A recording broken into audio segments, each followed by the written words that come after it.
और शिवा भाई क्या हाल है यार? हाँ ठीक है यार। और यार बाहर से आया यार, खर्चा पानी करके आया।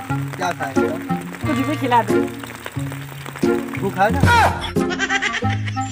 बोलते रहता है। भाई ब्यूटी पार्लर क्या है यार? ब्यूटी पार्लर लड़कियों का एक गैरेज है जहाँ लड़कियाँ खटारा होके आती है और नया होके जाती है।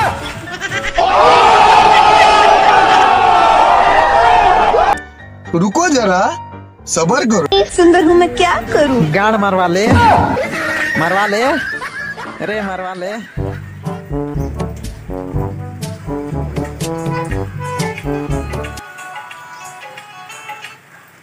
हाँ हेलो भाई। क्या?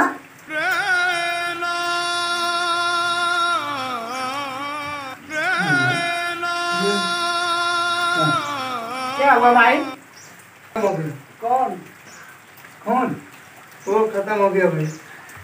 अरे यार कौन खत्म हो गया यार भाई? अरे वो खत्म हो गया भाई। कौन? जरा बता ना यार, कौन है यार? कौन कौन? तो मेरा रिचार्ज खत्म हो गया भाई। भाई हाँ, रेलवे स्टेशन पर लिखा था किसी अनजान व्यक्ति से कोई चीज ना लें। फिर क्या मैंने टिकट ही नहीं लिया?